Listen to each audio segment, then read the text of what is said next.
The last thing I want to quickly review is the major cultural and intellectual movements that were happening in Europe during this period. And the first of these is the Renaissance. And the Renaissance began in the Italian peninsula. The Crusades had brought Southern Europe into contact with the world of Islam. This really sparked more interest in learning about other cultures for Europeans.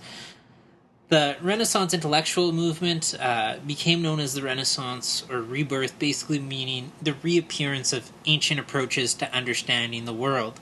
Specifically, this meant refinding Greek and Roman ways of thinking.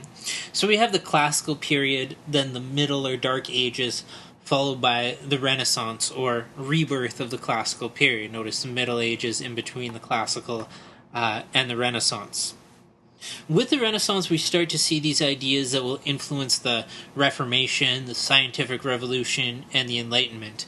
We have the view of man as creative and rational, able to figure things out for themselves without having to rely on Scripture to tell them what is true. We have the celebration of individualism, and we have a new blossoming of literature and art and music. And the Renaissance most closely associated with Italy. During the Renaissance, there was no country Italy, it was small city-states. With the Renaissance, we have the ideal of the Renaissance man. Renaissance man is somebody who really excels at many different things that are considered high culture. Probably the best example of the Italian Renaissance man is Leonardo da Vinci. He's an artist, a scientist, a musician, architect, and an engineer, basically combining the talents of many men into one person. The Renaissance really created an environment that was open to debate and encouraged criticism and questioning of the existing order. And at the time, the existing order, the most powerful institution, was by far the Catholic Church. And it had grown very large, but also very corrupt. In 1517, a German priest named Martin Luther submitted a list of complaints known as the 95 Theses to the Church.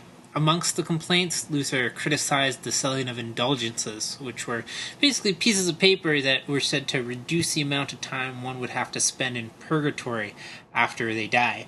Martin Luther questioned this. He looked in the Bible and couldn't even find any reference to purgatory and thought, maybe they were just making this stuff up to raise money. In the big picture, Luther's views broke the church and divided Europe between those who would remain loyal to the Pope and remain Catholic, and those who broke away and formed other churches. So now we have Catholics and Protestants. There are many different types of Protestant religions. So the Reformation redrew the map of Europe, primarily Protestants in the north and Catholics in the south. It reduced the power of the Catholic Church and also led to a series of wars that lasted over 200 years in Europe between Catholics and Protestants. Following the Reformation, we have the Scientific Revolution, and this was a period of intense experimentation and discovery in a variety of fields, medicine to engineering. Scientists held the view that the world functioned like a well-oiled machine. Plants absorbed light and released gas. The human body processed food and turned it into energy. So the scientific revolution, really a movement that took place over many decades. It's usually associated with famous discoveries of people like Galileo, Francis Bacon, and Isaac Newton. And finally, this was followed by a philosophical movement centered in France, known as the Enlightenment. And this movement built on some of the ideas of the Renaissance and the Reformation and the Scientific Revolution, placed an emphasis on free thought, challenged traditional authority, encouraged people to go out and learn about the world, to experiment, to be philosophers. Enlightenment philosophers were impressed with what they learned about China, especially the civil service examination, so a system of running the government that's based on merit.